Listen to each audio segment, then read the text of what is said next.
لبيك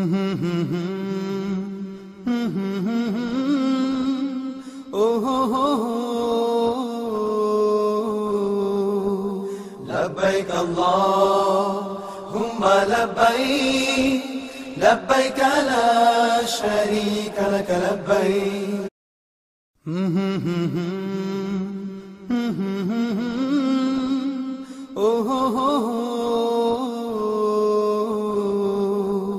لبيك اللهم لبيك لبيك لا شريك لك لبيك ونصلي على رسوله الكريم أما بعد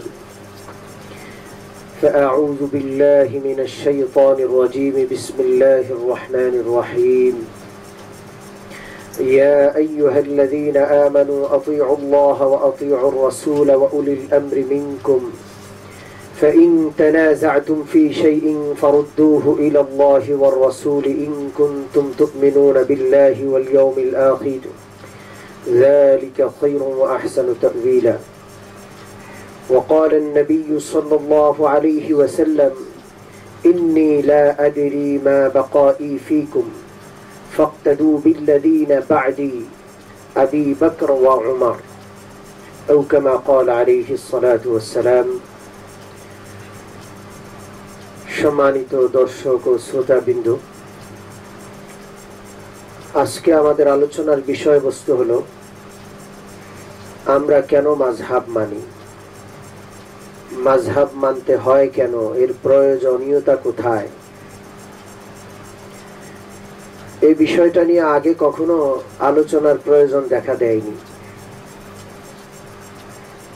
বর্তমানে বিষয়টা নিয়ে যেহেতু বিভ্রান্তি ছড়ানো হচ্ছে, এই জন্য আমাদের আলোচনা করতে আমরা বাধ্য হচ্ছি যে মাযহাব আমরা কেন মানি। মাযহাব মানাকে দুঃখজনকভাবে শিরকের পর্যায়ে নিয়ে যাওয়া হচ্ছে। আমরা যারা এই অত্র অঞ্চলে বসবাস করি, শতকরা প্রায় 100% মুসলমান আমরা হানাফি মাযহাবের অনুসরণ করি। আসলে মাযহাবের মাধ্যমে আমরা মূলত কোরআন সুন্নাহর অনুসরণ করি। ইমাম আবু হানিফা রাহমাতুল্লাহ আলাইহিকে শরীয়তের কোন হুকুমদাতা হিসাবে বা শরীয়ত প্রণেতা হিসাবে আমরা মানি না, আমরা আল্লাহ এবং তার রাসূলকেই মানি। ইতিপূর্বে কখনো আমরা আলোচনায় বা বয়ানে ইমাম আবু হানিফা রাহমাতুল্লাহ আলাইহির নাম তেমন একটা আলোচনা করতাম না, কিন্তু যেহেতু আমাদেরকে বিভ্রান্তিতে ফেলা হয়েছে, মুসলমানদেরকে বিভ্রান্তিতে ফেলা হয়েছে, এই জন্য বাধ্য হয়ে আমরা ইমাম আবু হানিফা রাহমাতুল্লাহ আলাইহির নাম, হানাফি মাযহাব সম্পর্কে, আমাদের অবস্থান সম্পর্কে বিস্তারিত আলোচনা করছি। প্রথম কথা, আমরা মাযহাব কেন মানি, এটার উত্তর হিসেবে বলবো যে আমরা মূলত আল্লাহকেই মানি। আল্লাহ হলেন আমাদের স্রষ্টা, আল্লাহ হলেন খালেক মালিক। এই জন্য আমরা আল্লাহকেই মানি। একমাত্র আমাদের ইবাদতের যোগ্য হলেন আল্লাহ রাব্বুল আলামিন। এই জন্য আমরা আল্লাহ পাককেই মানি। আল্লাহ পাকের পরে আমরা নবীজিকে, বিশ্ব নবীকে কেন মানি? এই জন্যই মানি যেহেতু আল্লাহ পাক বিশ্ব নবীকে মানার নির্দেশ দিয়েছেন। ওয়ামা আরসালনা মির রাসূলিন ইল্লা লিইউতাআ বিইজনিল্লাহ। আমি যখনই কোনো রাসূল পাঠিয়েছি, আমি নির্দেশ দিয়েছি যেন রাসূলকে তোমরা মানো। তো আল্লাহ পাকের নির্দেশেই রাসূলকে মানতে হয়। এমনকি আল্লাহ পাক ইরশাদ করেন, মান ইউতি'র রাসূলা ফাকাদ আতা আল্লাহ। যে বিশ্ব নবীকে মানলো সে যেন আল্লাহকেই মানলো। তো যেহেতু বিশ্ব নবীকে মানা মানি আল্লাহকে মানা, এই জন্য আমরা আল্লাহর পরে বিশ্ব নবীকেও মানি। আল্লাহকে মানার মাধ্যম কি? আল্লাহ পাকের বিধানগুলো আল্লাহ কোরআনে দিয়ে দিয়েছেন। নবীজিকে মানার মাধ্যম কি? নবী পাকের কথা, কাজ, সমর্থন সবগুলো হাদিসে পাকের মাধ্যমে আমাদের কাছে সংরক্ষিত রয়েছে। তো আল্লাহ পাককে মানি মানি আল্লাহর কোরআন মানি, আল্লাহর রাসূলকে মানি হাদিসে পাক আমরা মানি। তাহলে আমরা যা কিছু আমল করব সেটা কোরআন এবং হাদিস থেকে আমল করব।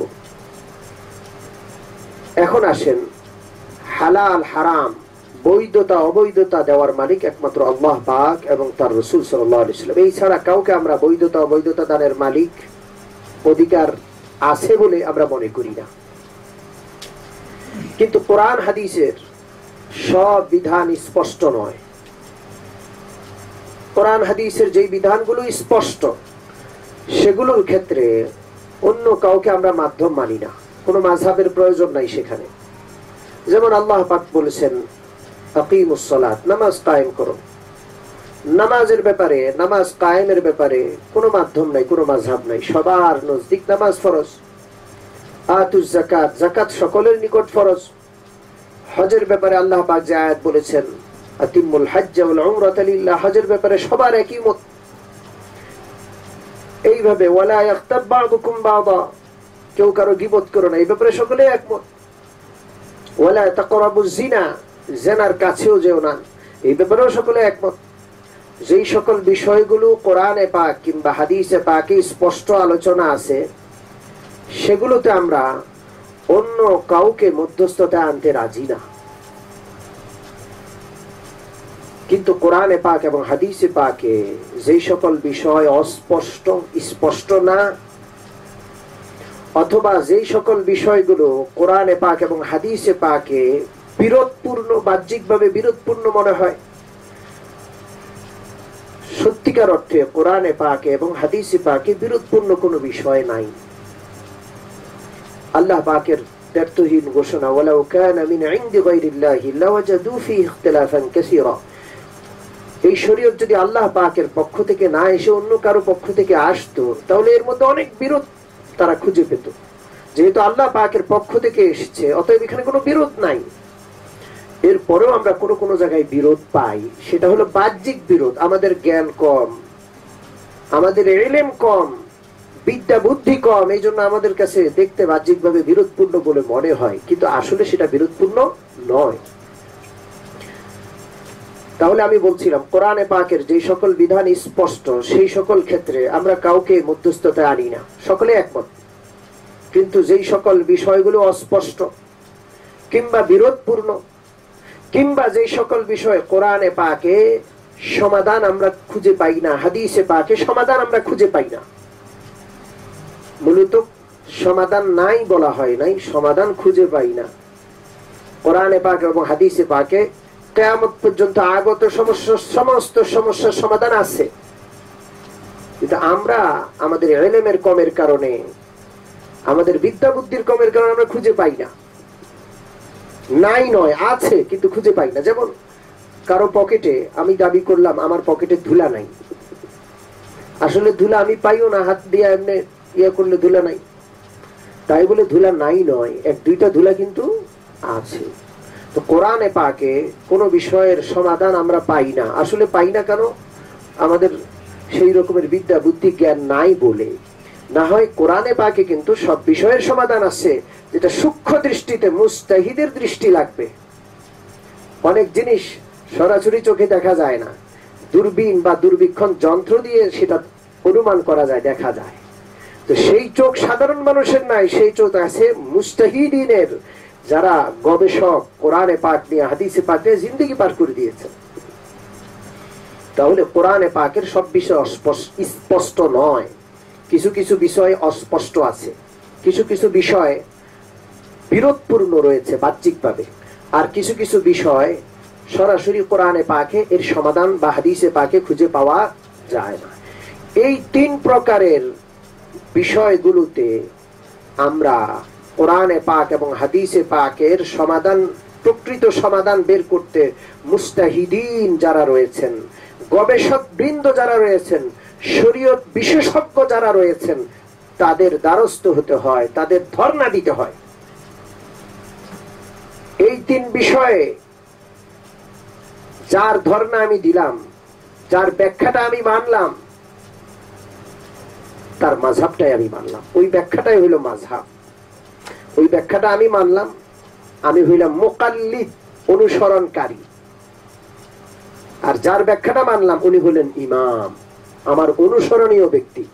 এই তিনটা বিষয়ে পৃথিবীর কেউ নাই মুস্তাহিদ ছাড়া, অন্যের অনুসরণ করা ব্যতীত সমাধানে পৌঁছতে পারে বা আমল করতে পারে। আমি দৃষ্টান্ত দিলে বিষয়গুলি স্পষ্টভাবে বুঝে আসবে। কোরআন হাদিসে আছে বিষয়টা স্পষ্ট নয়, অস্পষ্ট, এমন একটা প্রমাণ। যেমন কোরআনে পাকের আয়াত রয়েছে, কোন মুতাল্লাকা মহিলা, স্বামী যাকে তালাক দিয়েছে, এই মহিলা স্বামীর ইদ্যত পালন করবে। কিভাবে ইদ্যত পালন করবে? ওয়াল মুতাল্লাকাতু ইয়াতারাব্বাসনা বিআনফুসিহিন্না সালাসাতা কুরু, সূরা বাকারায় রয়েছে। তালাকপ্রাপ্ত মহিলা 3 কুরু ইদ্যত পালন করবে। কুরু শব্দের অর্থ কি? কুরু শব্দের অর্থের জন্য আমরা যদি অভিধান খুলি তাহলে কুরু শব্দের 2টা অর্থ। কুরু এর এক অর্থ হলো মাসিক কালীন সময়। কুরু এর আরেক অর্থ হলো যখন মাসিক থাকে না, পবিত্রতার সময়। যদি কুরু এর মাসিককালীন সময় অর্থ মুরাদ লই, উদ্দেশ্য নেই, তাহলে অর্থ হবে তালাকপ্রাপ্তা মহিলা 3 মাসিক ইদ্যত পালন করবে। আর যদি কুরু এর পবিত্রতার অর্থ নেই, তাহলে অর্থ হবে প্রত্যেক নারী যাকে তালাক দেওয়া হয়েছে 3 তোহর বা 3 পবিত্র সময় ইদ্যত পালন করবে। এখন কুরু এর আসল অর্থ কোনটা? এখানে কোন অর্থটা উদ্দেশ্য? ব্যাপারটা অস্পষ্ট হয়ে গেল। যারা মুস্তাহিদিন, গবেষক রয়েছেন, তারা গবেষণা করে হযরত ইমাম আবু হানিফা রাহমাতুল্লাহ আলাইহি তার গবেষণার আলোকে ফয়সালা দিয়েছেন, এখানে কুরু এর অর্থ হলো হায়েজ, মাসিককালীন সময়। কোন মুতাল্লাকা, তালাকপ্রাপ্ত মহিলাকে তার স্বামী তালাক দেওয়ার পর 3টা হায়েজ, 3টা মাসিক পরিমাণ সময় তিনি ইদ্যত পালন করার পর মুক্ত হয়ে যাবেন। ওই স্বামী থেকে অন্য স্বামী গ্রহণ করার সুযোগ তিনি পাবেন। ইমাম শাফি রাহমাতুল্লাহ আলাইহি সহ অন্য কেউ কেউ কুরু শব্দের উপর গবেষণা করে এর অস্পষ্টতার সমাধান এই দিয়েছেন যে কুরু শব্দের অর্থ হলো তোহরকালীন সময়, পবিত্রতার সময়। স্বামী স্ত্রীকে তালাক দেওয়ার পর ওই স্ত্রী 3 পবিত্র সময় ইদ্যত পালন করার পর অন্য স্বামী গ্রহণ করতে পারবেন, এই স্বামী থেকে মুক্ত হয়ে যাবেন। এই যে একটা অস্পষ্ট বিষয়, এই অস্পষ্ট বিষয় সাধারণ মানুষ কিভাবে হল করবে? নিশ্চয়ই তাকে কোনো গবেষকের দ্বারস্থ হতে হবে। আমি আবু হানিফা রাহমাতুল্লাহ আলাইহির গবেষণাকে যেহেতু পছন্দ করেছি, এটাই আমার মাযহাব, তার সমাধানটাই আমার মাযহাব। তাহলে কোরআন হাদিসের সব বিষয় স্পষ্ট নয়, কোন কোন বিষয় অস্পষ্ট আছে, এর প্রমাণ দিলাম। কোন কোন বিষয় বাহ্যিকভাবে বিরোধপূর্ণ রয়েছে, যেমন কোরআনে পাকে রয়েছে সূরা আরাফে আল্লাহ রাব্বুল আলামিন ইরশাদ করেন, ওয়া ইযা কুরিআল কুরআনু ফাসতামিউ লাহু ওয়া আনসিতু, যখন কোরআন শরীফ তিলাওয়াত করা হয় তখন তোমরা কান দিয়ে শুনো এবং চুপ থাকো। এটা আল্লাহ পাকের হুকুম। বাহ্যিকভাবে একটা হাদিস এর বিরুদ্ধপন্ন মনে হয়, এই আয়াতটার বিরুদ্ধে। হাদিসে পাকে রাসূলুল্লাহ সাল্লাল্লাহু আলাইহি সাল্লাম ইরশাদ করেন, লা সালাতা লিমান লাম ইয়াকরা বিফাতিহাতিল কিতাব। প্রিয় নবী বলেন, ওই ব্যক্তির নামাজ হবে না যে সূরা ফাতিহা না পড়বে। বিরোধটা কোথায়? কোন মুক্তাদি ইমামের পিছনে নামাজ পড়ছে, এখন কি সে সূরা ফাতিহা পড়বে না পড়বে না? যদি পড়ে, যদি তার পড়তে হয় এই হাদিসের উপর নির্ভর করে, তাহলে কোরআনের আয়াতের বিপক্ষে চলে যাচ্ছে ব্যাপারটা। কারণ কোরআনের আয়াতে বলা হয়েছে ইমাম বা অন্য কেউ কোরআন তেলাওয়াত করলে তোমরা শুনবা। এখন রাসূলুল্লাহ বলছেন সূরা ফাতিহা না পড়লে নামাজ হবে না, মুক্তাদি করবেটা কি? হাদিস মানবে না কোরআন মানবে? এই ব্যাপারে বিরোধ সৃষ্টি হয়ে গেল।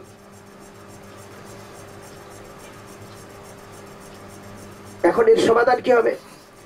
হযরত ইমাম আবু হানিফা রাহমাতুল্লাহ আলাইহি তিনি সমাধান দিয়েছেন আরেকটা হাদিস দিয়ে, মান কানা লাহু ইমামুন ফাকরাতুল ইমামি কিরাআতুল লাহু, যার ইমাম আছে অর্থাৎ যিনি মুক্তাদি, ইমামের কিরাআতটা তার জন্য কিরাআত হয়ে যাবে, তার কিরাআত বলে ইমামের কিরাআতটা প্রযোজ্য হয়ে যাবে, অর্থাৎ মুক্তাদিকে কিরাআত পড়তে হবে না। ইমাম আবু হানিফা রাহমাতুল্লাহ আলাইহির সমাধান হলো মুক্তাদি কিরাআত পড়বে না। আর রাসূলুল্লাহ সাল্লাল্লাহু আলাইহি ওয়াসাল্লাম ফাতিহা না পড়লে নামাজ হবে না যে বলেছেন, এটা মুক্তাদি ছাড়া অন্যদের জন্য, ইমামের জন্য এবং একা একই যিনি নামাজ পড়ছেন মুনফারিদ তার জন্য, মুক্তাদির জন্য নয়। কিন্তু অনেক ইমাম এমন বলছেন যে না, এটা মুক্তাদির জন্য। তাহলে এই যে বিরোধপূর্ণ ব্যাপারগুলো, এই বিরোধপূর্ণ ব্যাপারে সাধারণ মানুষ কিভাবে সমাধান নেবে? দুইমুখী হাদিস, দুইমুখী, একমুখী কোরআন, একমুখী হাদিস, এক পক্ষে কোরআন আর এক পক্ষে হাদিস, বাহ্যিকভাবে একটা একটার সাথে সংঘর্ষপূর্ণ।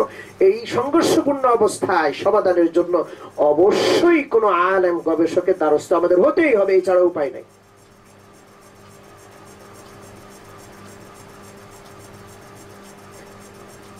তাহলে কোরআনে পাকের সব বিধান স্পষ্ট নয়, কোন কোন বিধান অস্পষ্ট রয়েছে, কোন কোন বিধান বাহ্যিকভাবে সংঘর্ষপূর্ণ রয়েছে, এবং তৃতীয়, কোন কোন বিধান কোরআনে পাকে স্পষ্ট উল্লেখ নাই, আমরা দেখতে পাই না। এর একটা দৃষ্টান্ত দেওয়া যেতে পারে।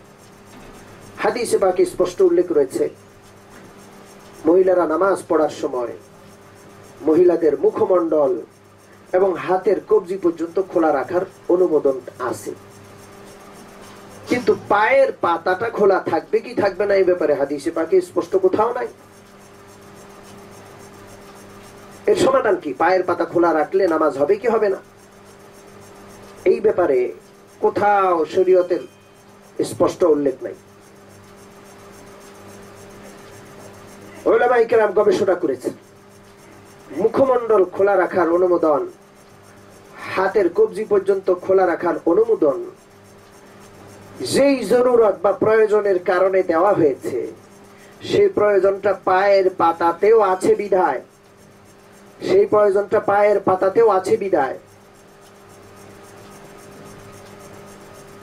পায়ের পাতাও খুলে রেখে মহিলাদের জন্য নামাজ পড়লে নামাজ হয়ে যাবে। এখন একজন সাধারণ মানুষ, সে তো কোরআন হাদিসে কোথাও এটা খুঁজেই পাবে না, কিভাবে সে এই সমস্যার সমাধান বের করবে? তাহলে আমাদের আলোচনার সারসংক্ষেপ আমরা পেলাম এটা, যে কোরআন হাদিসে যেই সকল বিষয় স্পষ্ট বর্ণনা আছে সেখানে কোনো মাযহাবের প্রয়োজন নাই।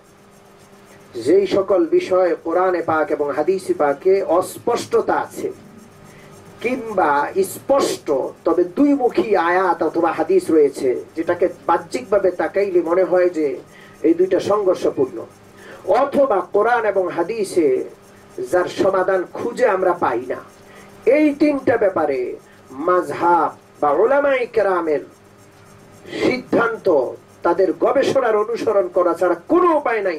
চাই মাযহাব যারা মানে ঘোষণা করে তারা হোক, অথবা যারা ঘোষণা দিয়ে মানে না তারা হোক, প্রত্যেকেই কোনো না কোনো ব্যাখ্যার, কোনো না কোনো মাযহাবের অবশ্যই অনুসরণ করেই থাকে। এখন আপনারা কেউ প্রশ্ন করতে পারেন যে হুজুর, কোরআন এবং হাদিসে পাকে স্পষ্ট নাই, অস্পষ্ট ব্যাপার, এটা কেন? কোরআন হাদিসে তো সব বিষয় স্পষ্ট হওয়ার দরকার ছিল, অস্পষ্ট আল্লাহ পাক কেন রেখে দিলেন? নবী পাক কেন অস্পষ্ট বিষয় রেখে গেলেন? কোরআন হাদিসের একমুখী বিধান হওয়ার দরকার ছিল, সংঘর্ষপূর্ণ বিধান কেন রয়েছে? কোরআন হাদিসে সব বিষয়ের সমাধান স্পষ্ট থাকার কথা, সেখানে কোনো কোনো বিষয়ের সমাধান আমরা কেন পাই না? এই তিনও ব্যাপারে যদি কেউ প্রশ্ন করে, এর উত্তর হলো হিকমত আল্লাহ পাক ভালো জানেন।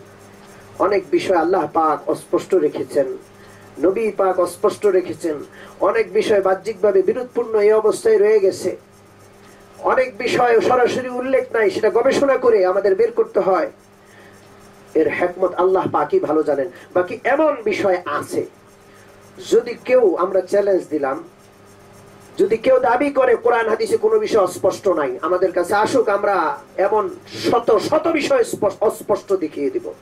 যদি কেউ বলে কোরআন হাদিসে বাহ্যিকভাবে কোনো বিরোধ নাই, আমরা এই বাহ্যিক বিরোধপূর্ণ শত শত আয়াত হাদিস সামনে উল্লেখ করে দেখিয়ে দিব। যদি কেউ বলে কোরআন হাদিসে সব বিষয় উল্লেখ আছে, তবে আমরা এমন শত শত বিষয় দেখিয়ে দিব যার সমাধান কোরআন হাদিসে নাই, যেটা ইজতিহাদ নির্ভর, উলামায়ে কেরাম, গবেষক বৃন্দ, মুস্তাহিদিনে কেরাম ইজতিহাদ করে যুগে যুগে বের করতে হয়েছে। তাহলে আমাদের এই তিনটা বিষয় মাযহাব মানা ছাড়া উপায় নাই। এখন যদি কেউ প্রশ্ন করে, উপায় নাই, এখন যদি কেউ প্রশ্ন করে হুজুর, মাযহাব মানার কথা কি কোরআনে পাকে রয়েছে, হাদিসে পাকে কি নির্দেশনা রয়েছে? অবশ্যই রয়েছে। আমরা খুব সংক্ষেপে কোরআনে পাক থেকে, হাদিসে পাক থেকে দুই চারটা দলিল দিয়ে ইনশাআল্লাহ আজকের আলোচনা শেষ করব। কোরআনে পাকের কয়েকটা আয়াত এই সম্পর্কে আছে। নম্বর আয়াত, আল্লাহ রাব্বুল আলামিন ইরশাদ করেন, ফাসআলু আহলায যিকরি ইন কুনতুম লা তা'লামুন। তোমরা না জানলে আহলে জিকির অর্থাৎ আহলে ইলমকে জিজ্ঞাসা করো। আহলে জিকির দ্বারা আহলে ইলম উদ্দেশ্য, এটা হযরত খতীব বাগদাদী রাহমাতুল্লাহ আলাইহি তার কিতাবে উল্লেখ করেছেন। এবং এই আয়াতে হযরত রুহুল মানির মুসান্নিফ হযরত আল্লামা আলুসি রাহমাতুল্লাহ আলাইহি তার তাফসীরের কিতাব রুহুল মানিতে উল্লেখ করেছেন যে এর দ্বারা উদ্দেশ্য সাধারণ মানুষ বা জনসাধারণ মাসলা মাসাইলের ব্যাপারে, জটিল মাসলার ব্যাপারে আলেম ওলামাদের কাছে ধর্ণা দিবে। ফাসআলু আহলা যিকরি ইন কুনতুম লা তা'লামুন। তোমরা যদি না জেনে থাকো তো জানার জন্য আলেম ওলামাদের কাছে যাও, তাদের কাছে ধর্ণা দাও, তাদের কাছ থেকে জেনে নাও। কেউ প্রশ্ন করতে পারে যে হুজুর, এই আয়াতটা তো নাযিল হয়েছে মদিনার ইহুদিদেরকে জিজ্ঞাসা করার জন্য। মক্কার কাফেররা এই কথা বলা শুরু করলো যে বিশ্ব নবী তো মানুষ, নবী তো মানুষ না হওয়া উচিত, নবী কোনো ফেরেশতা আসলে ভালো হতো। তখন আল্লাহ পাক আয়াত নাযিল করে মক্কার কাফেরদেরকে বললেন, ইতিপূর্বেও যারা নবী হিসেবে এসেছেন ওনারা মানুষ এসেছেন। তোমাদের বিশ্বাস না হলে যাদের কাছে নবী এসেছেন, যারা আহলে কিতাব ইহুদি খ্রিস্টান, ওদের কাছে জিজ্ঞাসা করো ওদের নবীরা মানুষ ছিল কিনা। তাহলে তো এই আয়াতে মক্কাবাসীদেরকে মদিনাবাসী ইহুদিদের কাছে জিজ্ঞাসা করার কথা বলা হচ্ছে। যে কোনো আলেমের কাছে যে কোনো সাধারণ মানুষ মাসলা জিজ্ঞেস করবে এই কথা তো বলা হয় নাই। এরকমের প্রশ্ন যদি কেউ করেন তা আমরা বলবো আল ইবরাতু বিউমুমিল লফজ লা লিখুসুসিল মাওরিদ। একটা কায়দা আছে কোরআনে পাকের অসংখ্য আয়াত যেগুলো শানে নুজুলের কারণে বিভিন্ন ঘটনাকে কেন্দ্র করে নাযিল হয়েছে, কিন্তু ওই আয়াত ওই ঘটনার সাথেই সম্পৃক্ত বা খাস নয়।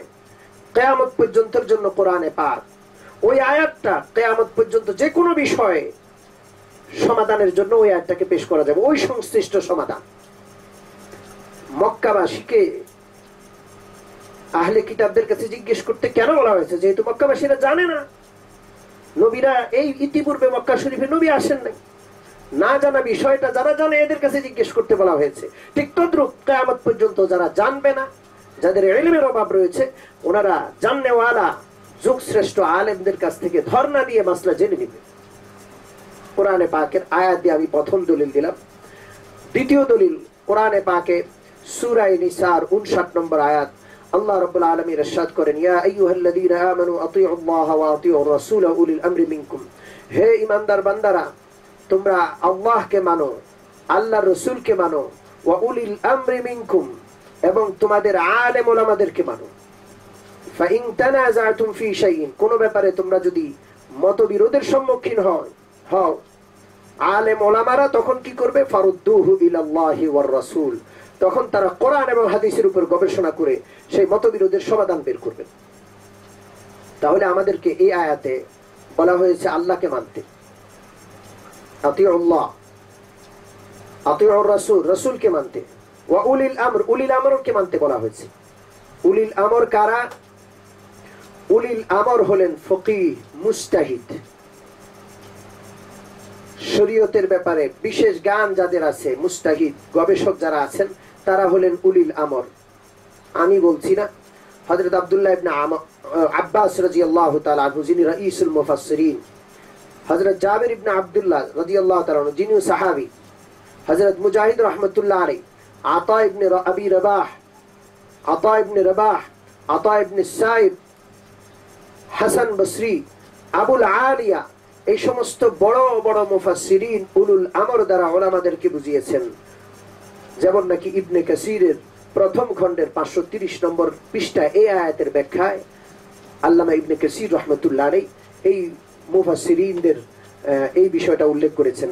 এবং তাফসীর আবু সাউদের 2 নম্বর খণ্ডের 155 নম্বর পৃষ্ঠায়ও এই আয়াতের ব্যাখ্যায় উলুল আমর দ্বারা যে উলামায়ে কেরাম উদ্দেশ্য, মুস্তাহিদিনে কেরাম উদ্দেশ্য, ফকিহ উদ্দেশ্য, এটা তারা বলেছেন।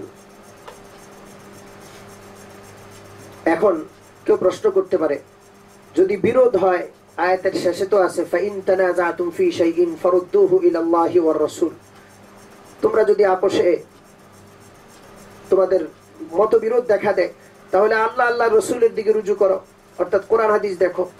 আমরা বলবো এই আয়াতে মুস্তাহিদিনদেরকে উদ্দেশ্য করে বলা হয়েছে, কারণ যে বিষয়ে কোরআন হাদিসে স্পষ্ট আছে সেই বিষয়ে মুস্তাহিদিনদের মধ্যে কখনো ইখতিলাফ হয় না, মতবিরোধ হয় না। যে বিষয়ে কোরআন হাদিসে নাই বাহ্যিকভাবে স্পষ্টভাবে, সেই বিষয়ে মুস্তাহিদিনদের মধ্যে ইখতিলাফ হয়। তখন কি করবে? ফারুদ্দু ইলাল্লাহ রাসূল, তোমরা প্রত্যেকে গবেষণা করে, কোরআন এবং হাদিসের উপর গবেষণা করে তোমরা গবেষণার ফলাফল বের করো। ইজতিহাদ বা কিয়াসের দিকে ইশারা করা হয়েছে। তো আমি বলছিলাম কোরআনে পাকের এই আয়াতে আল্লাহ আল্লাহ রসুল ছাড়াও উলিল আমরকে মানার কথা বলা হয়েছে। উলিল আমর হলেন উলামায়ে কেরাম, উলিল আমর হলেন মুস্তাহিদিনে কেরাম, যাদেরকে মানতে হবে। কোরআনে পাকের তৃতীয় আয়াতটা আমি দলিল হিসেবে পেশ করছি। আল্লাহ রাব্বুল আলামিন ইরশাদ করেন, ওয়া ইযা জাআহুম আমরুম মিনাল আমনি আওয়াল খাউফি আযাউ বিহি ওয়ালাউ রাদ্দুহু ইলার রাসূলি ওয়া ইলা উলিল আমরি মিনহুম লাআলিমাহু আল্লাযীনা ইস্তানবিতুনাহু মিনহুম। এটা সূরাতুন নিসার ৮৩ নম্বর আয়াত। আল্লাহ রাব্বুল আলামিন ইরশাদ করেন, ইযা জাআহুম আমরুম মিনাল আমনি আওয়াল খাউফি, কোন ভীতিকর ব্যাপার অথবা কোন নিরাপত্তার ব্যাপার, যদি নিরাপত্তার ব্যাপারে তাদের কাছে যদি খবর পৌঁছতো তখন তারা কি করতো? আযাউ বিহি, সেটাকে প্রচার প্রসার করে দিত মদিনার সাধারণ লোকেরা, অবুঝ মানুষেরা। আল্লাহ পাক বলছেন এই খবরগুলো যদি প্রচার প্রসার না করে, ওয়ালাউ রাদ্দুহু ইলার রাসূলি ওয়া ইলা উলিল আমরি মিনহুম, যদি ব্যাপারটা শোনা কথা প্রচার প্রসার না করে এই শোনা কথাটা তাহকিক করার জন্য রাসূলুল্লাহর কাছে এরা আসতো, ওয়া ইলা উলিল আমরি মিনহুম, এবং তাদের মধ্য থেকে যারা বড় আলেম জ্ঞানী ওই সমস্ত সাহাবাদের কাছে যদি তারা বলতেন, লাআলিমাহু আল্লাযীনা ইস্তানবিতুনাহু মিনহুম, তাহলে সাহাবায়ে কেরাম বা গবেষকরা ওই নিরাপত্তার সংবাদটা বা ভীতিকর সংবাদটা গবেষণা করে যাচাই বাছাই করে বুঝে নিতেন যে এটা কতটা সত্য কতটা মিথ্যা। এই আয়াতের মধ্যে আল্লাহ রাব্বুল আলামিন সাধারণ মানুষকে কোনো বিষয় শুনে যতক্ষণ না পর্যন্ত রাসূলুল্লাহ জিন্দা থাকলে রাসূলুল্লাহ থেকে তাহকিক না করবে, অথবা উলামায়ে কেরাম যারা বিজ্ঞ তাদের কাছ থেকে যতক্ষণ না যাচাই না করবে অতক্ষণ পর্যন্ত যে কোনো বিষয়ের উপর না বুঝে আমল করতে বা না বুঝে এটা প্রচার প্রসার করতে নিষেধ করা হয়েছে। এই আয়াতের মধ্যে সাধারণ মানুষকে আলেম ওলামাদের শরণাপন্ন হয়ে মাসলা বুঝে এরপরে আমল করতে বলা হয়েছে। এটাই তো তাকলিক, এটাই অনুসরণ করা, এটাই মাযহাব মানা। কোরআনে পাকের আরো আয়াত আছে, আমি আপনাদের সামনে দীর্ঘ আলোচনা করতে চাই না, এই জন্য শুধু তেলাওয়াত করে যাচ্ছি। সূরা তাওবার ১২২ নম্বর আয়াত রয়েছে, মাযহাব মানা সম্পর্কে আমরা সেখানে প্রমাণ পাই। ফালাউলা নাফারা মিন কুল্লি ফিরকাতিন মিনহুম তায়ফাতুল লিয়াতাফাক্কাহু ফিদ-দীন, কেন তোমাদের মধ্য থেকে প্রত্যেক দল থেকে একটা উপদল বের হলো না যারা দ্বীনের ব্যাপারে বিশ্লেষণ গবেষণা করে ভালোভাবে পড়াশোনা করবে, এবং যখন তারা ফিরে আসবে নিজের স্বজাতির কাছে, স্বজাতিকে আল্লাহ পাকের ভয় ভীতি প্রদর্শন আল্লাহ পাকের প্রদর্শন করবে এবং আল্লাহ পাকের বিধানগুলো স্বজাতিকে বলবে। তাহলে বোঝা যায় প্রত্যেকটা লোক আলেম হওয়া এটা আল্লাহ পাকের বিধান এরকমও নয়। প্রত্যেকটা লোক আলেম হবে বিজ্ঞ হবে এমনটা হবে না। কেউ কৃষি কাজ করবে, কেউ অন্য কাজ করবে, কামাই রোজগার করবে, সবাই আলেম হবে না। একটা দলের মধ্যে একটা উপদল আলেম হবে। যখন এই উপদল তাদের কওমের কাছে ফেরত আসবে, অন্য অন্য যারা জানে না, যারা রিজিক অন্বেষণে ব্যস্ত, তারা এদের কাছ থেকে মাসলা জেনে নিবে। এটাই হলো মাযহাব। এবং আল্লাহ পাক পঞ্চম দলিল আমি দিচ্ছি, আল্লাহ রাব্বুল আলামিন কোরআনে পাকে আমাদেরকে সূরা ফাতিহার মধ্যে দোয়া শিখিয়েছেন, ইহদিনাস সিরাতাল মুস্তাকিম সিরাতাল্লাযীনা আন'আমতা আলাইহিম। আমরা আল্লাহর কাছে দোয়া করি, আয় আল্লাহ আমাদেরকে সিরাতুল মুস্তাকিম সৎপথ প্রদর্শন করেন। সিরাতুল মুস্তাকিম কোনটা ব্যাখ্যা করেছেন আল্লাহ, সিরাতাল্লাযীনা আন'আমতা আলাইহিম, আয় আল্লাহ তাদের পথে আমাদের পরিচালিত করুন যাদেরকে আপনি পুরস্কৃত করেছেন। অন্য আয়াতে আল্লাহ এই আয়াতের ব্যাখ্যা করেন, মিনান নাবিয়্যিনা ওয়াস সিদ্দীকিনা ওয়াশ শুহাদা'i ওয়াস সালিহিন, আয় আল্লাহ যাদেরকে পুরস্কৃত করেছেন আপনি বলছেন তারা কারা? নবীগণ, সিদ্দীকিন শুহাদা, সালেহীন, তাদের পথে আমাদের পরিচালিত করুন। নবী, সিদ্দিক এবং শুহাদাদের পথ হলো মাযহাব। আমাদেরকে সরাসরি কোরআন দেখে হাদিস দেখে বলা হয় নাই, বরং বলা হয়েছে সিদ্দিকীনদের পথ অনুসরণ করার কথা, নবীনদের পথ অনুসরণ করার কথা, শুহাদা এবং সালেহীনদের পথ অনুসরণ করার কথা। এটাই হলো মাযহাব। এরপর আরো আয়াত রয়েছে, ওয়াত্তাবি'উ সাবিলা মান আনাবা ইলাইয়া। আয় আল্লাহ, যারা আপনার দিকে রুজু করেছে তাদের পথে আমাদের পরিচালিত করুন। আল্লাহ বাকি নির্দেশ দিয়েছেন, ওয়াত্তাবি'উ, আপনি অনুকরণ করুন ওই সমস্ত লোকদের, মান আনাবা ইলাইয়া, যারা আমার দিকে রুজু করেছে। সংক্ষেপে কোরআনের আয়াতগুলো বলার পর তাকলিদ সম্পর্কে, মাযহাব মানা সম্পর্কে দুই চারটা হাদিস আমি আপনাদের সামনে বলবো। প্রথম হাদিস হযরত হুযায়ফা রাদিয়াল্লাহু তাআলা আনহুর, তিরমিজি শরীফের ৫ম খণ্ডের ৫৭০ নম্বর হাদিস, ৩৬৬৩ নম্বর, ৫৭০ নম্বর পৃষ্ঠায় ৩৬৬৩ নম্বর হাদিস। রাসূলুল্লাহ সাল্লাল্লাহু আলাইহি ওয়াসাল্লাম বলেছেন, ইন্নী লা আদরি মা বাকাই ফিকুম, আমি জানি না আমি কতদিন তোমাদের মধ্যে থাকবো। ফাক্তাদু বিল্লাযীনা বা'দি আবী বকর ওয়া উমর, অতএব আমার পরে যারা আসবে তাদের অনুসরণ করবে, আবু বকর রাদিয়াল্লাহু তাআলা আনহু, ওমর রাদিয়াল্লাহু তাআলা আনহু, ইনাদের।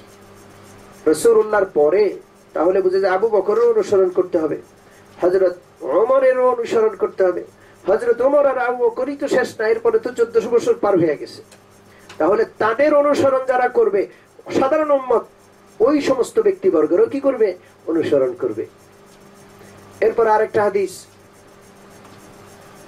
মুত্তাফাকুন আলাইহি, বুখারী শরীফে রয়েছে ১ম খণ্ডের ৪১ নম্বর পৃষ্ঠায়, মুসলিম শরীফে ৪৪ নম্বর খণ্ডে রয়েছে।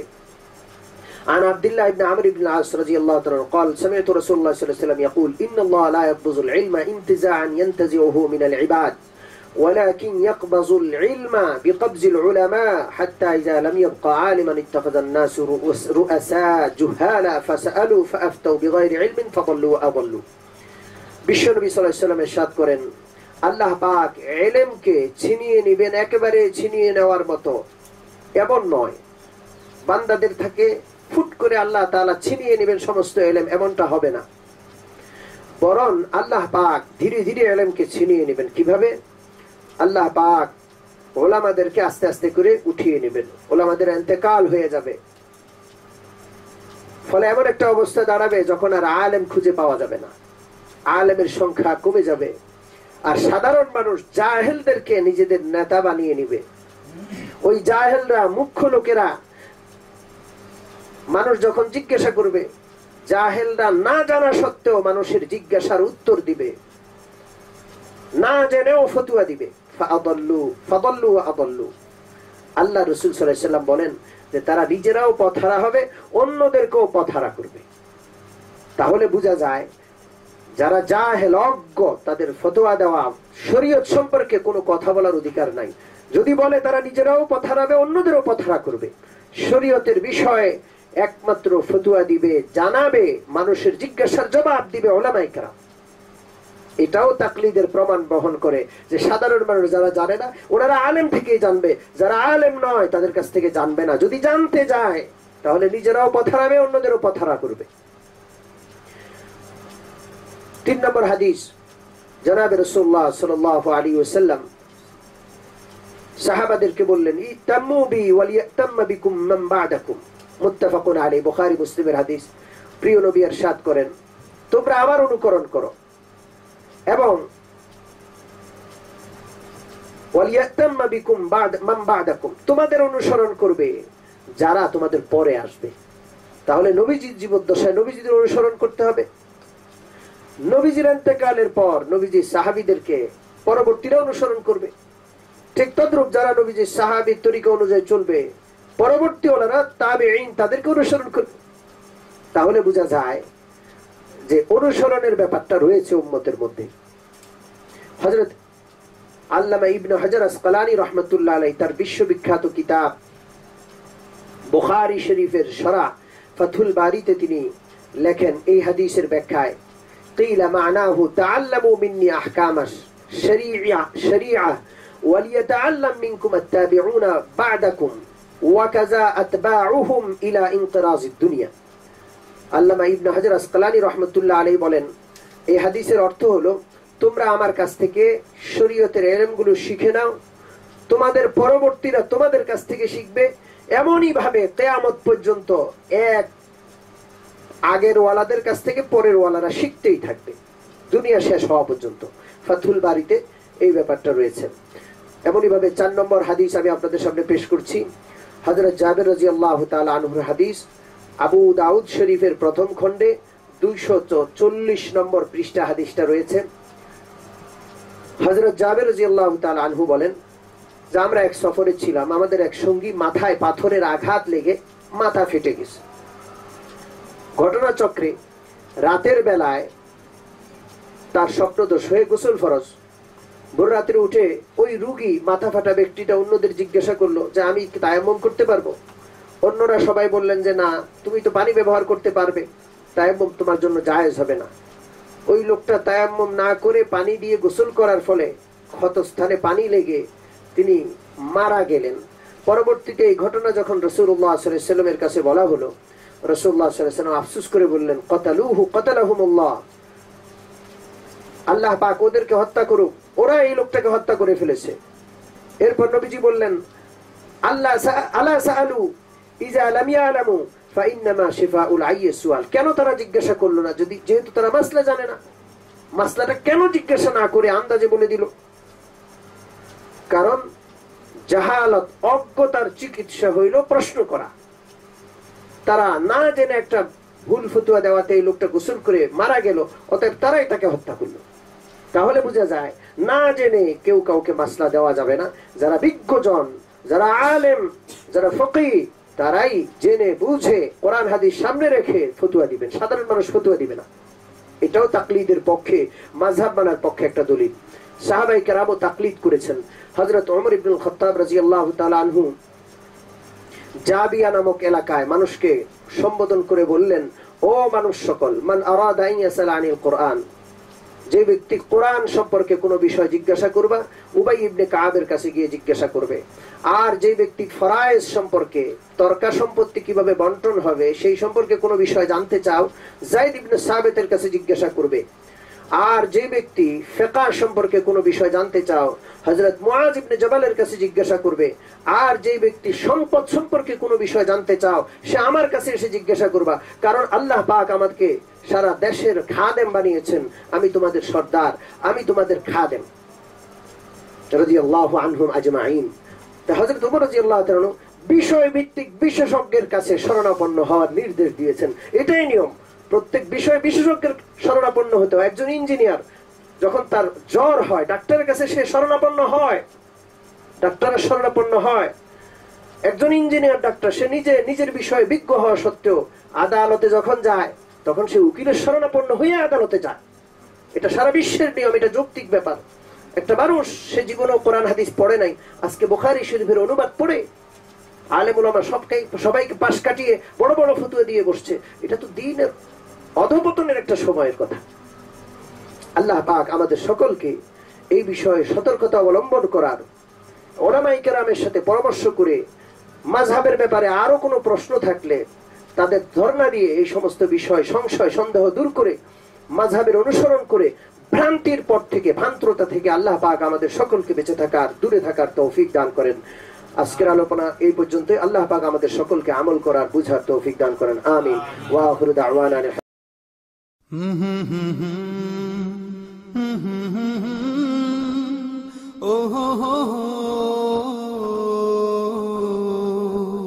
لبيك اللهم لبيك لبيك لا شريك لك لبيك